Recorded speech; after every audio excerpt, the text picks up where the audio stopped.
Guys, we're back. Part 5, how to K-swap your fit. Today, we're going to talk about wiring, the thing that I am the worst at. Luckily, my brother has figured out how to wire up the fit for a K-swap. I'm sure it's not the same as everybody else, but this is what's been working for him and a couple buddies, so we're going to run with it on my car.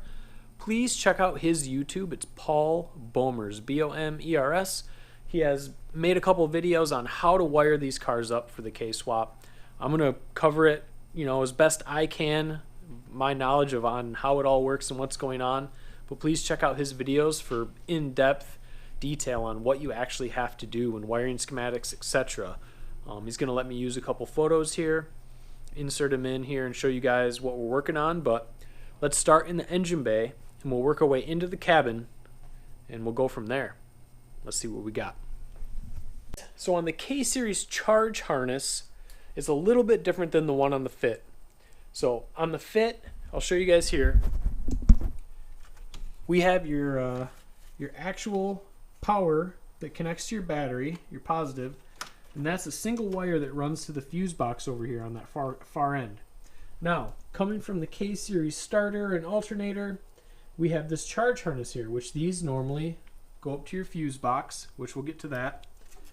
But right here is where the K-Series normally would connect your power, which we're using this one on the fit, not this one. So what I did is I cut this off, and I'm going to trim these back and solder these together, and then just heat shrink and tape all this back together so you'll never even know that that was there. So that's one of the things we have to do is cut off that power wire and then get those connected back together and secure that harness back up. And then you'll be set on that. Two more plugs we want to talk about on the fit wiring.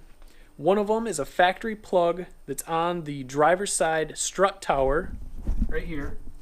It's this single wire plug.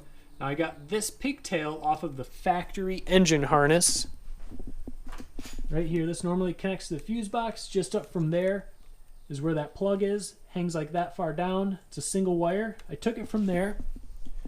Then I added wire, soldered it on, ran it all the way across the firewall and into where the ECU goes. So that one we'll talk about where we connect it up later, but that one is run for now, so you're set there. The other one is part of the K-Series charge harness. It's another single wire down by the starter and the alternator. And that one I had the pigtail on there already because I got mine from the junkyard, so I kept it. Soldered wire onto that. Ran it along the charge harness with the charge harness up under the battery, and then I tied back in to where this single wire is that I'm running all the way across to the ECU. That's where that big wire needs to come as well. You can kind of see it. Turn on the light here. You can kind of see it right here. It runs along that charge harness, and I ran it under, then I ran it up right here.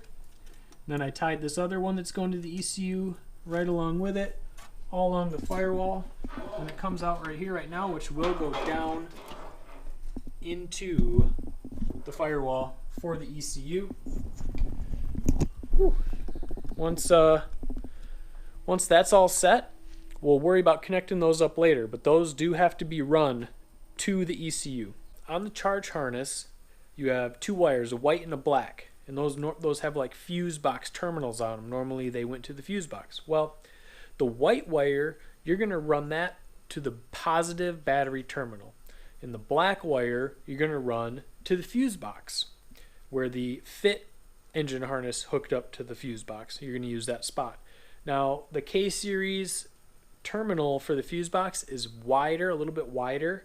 So you have to shave the side down so it will fit in there. And then the plastic box on the plastic fuse box, I trimmed that a little bit too just to suck it in a little bit more so the bolt would fit in just perfect like it was original. But I'll show you that right here. So this is where that's going to hook up to your fuse box.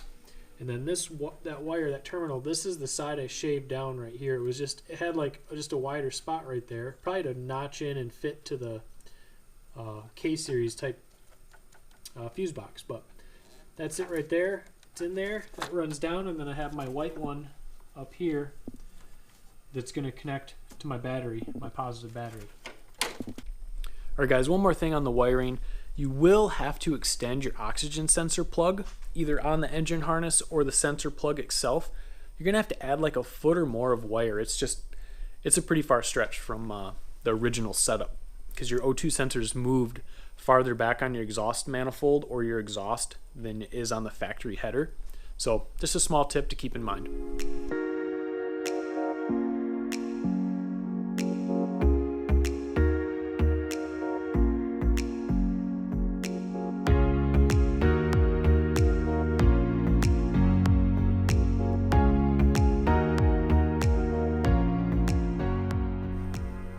Alright guys, we are down in the cabin area here looking at the ECU wiring, etc.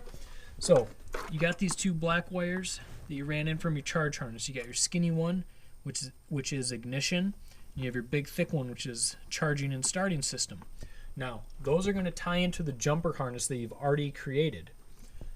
And then over on the E plug here, this plug on the ECU right here, we have two wires. We have E26, which is this red and white wire, and it's an empty plug. From your jumper harness, you need to add that in. That's for your VSS. You need to add that in. Now, this one here, which is E23, it's a white with green stripe on it, wire. This is your K line. It runs from your ECU over to the OBD2 port, and that's going to be a number 7 pin. So you go E23 to number 7 on the OBD2 port pin, and then that's all wired in. Next we have, this is the factory fit drive-by-wire sensor here that's up under the dash with the ECU. You need to take this factory jumper harness. This is a factory part. It's like $15 or $20, or you can go to the junkyard and get one. Accords, TSXs, etc. have this. You need to plug that in to the sensor, and the other end goes, let's see if I can get it here. This is the factory dash fit plug. It plugs right into that. Alright guys, one thing I did forget to mention was the reverse lockout switch. So you don't go into reverse when you're going to 6th gear or going to 4th gear. If you have a manual engine harness and a manual ECU, I think it would work just fine, because the ECU will be looking for the reverse lockout. I have an auto ECU, so it does not look for the lockout at all, and even if I repinned it, the ECU, it's not looking for it. So I'm actually going to hook that up to a switch. So once I've backed out and I'm going forward, or I'm going to rip or do whatever, I can flip that switch on and there's no way I can go into reverse. So one thing just to think about, one thing you can add and make the swap that much cleaner. Alright guys, a couple things with your dash. When you do the K-swap, your tachometer will not work. Your cruise control will not work. And the low coolant light, the blue C with the thermometer in it, that light will be on.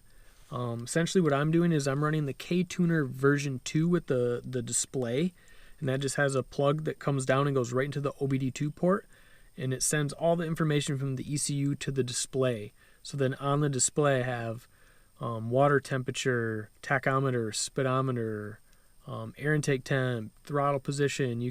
There's like 6 or 7, 8 different things you can have up at one time, and then there's more that you can even choose from. So that's what I'm running. That's what my brother's running currently, and I love it. It's great. It's got a shift light. Everything's in there. I don't need any separate gauges for water temp, because I always love having a water temp gauge, an actual water temp gauge, and actual boost gauge. You could do a boost gauge if you wanted to right on that.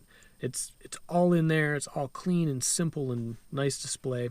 And I'll show you guys that later once it's up and running. But man, it's really nice. It's a way to go. All right, guys. So we have engine in, transmission in, wiring's done, fluids are all in. Let's start this thing up. It's just cranking. It won't start. And I have a little green key flashing on my dash. Well, that's because in 2002 and up, they started putting chips in the keys. It's a PATS chip. PATS protective anti-theft system or something like that. So your key goes into your ignition, and there's a PATS receiver in your ignition, and it sends the signal to your computer, and then it says, yes, we're good to go, let's start this. It's not a stolen key or the wrong key, or we're not hot wiring this thing. The chip is actually correct. Well, now that you've put a TSX ECU in or an RSX ECU in or whatever you're running, this key does not match that ECU and the ECU doesn't match the key. So you need to have a really nice scan tool, a snap-on scan tool, a Versus scan tool. I forget all the names, companies of them. You need one of those tools, or you need to take your car to a dealer and have them reprogram the computer to the vehicle. So essentially you want to run it as, I'm replacing the computer in my car, I need to match it up to the key. So that's what I did when I ran it, and it's worked on 4 cars that we've done so far. Luckily I work at a dealership, and a couple of the techs have those tools and they're nice enough to let me use them. It takes like 10 minutes to do and it's done. Hopefully you guys have friends that are techs or that work at a dealership and you can use one, or you can try to get Honda to do it or another dealership to do it for you. It's kind of a hurdle you have to get over, but there's not really a way around it that I know of.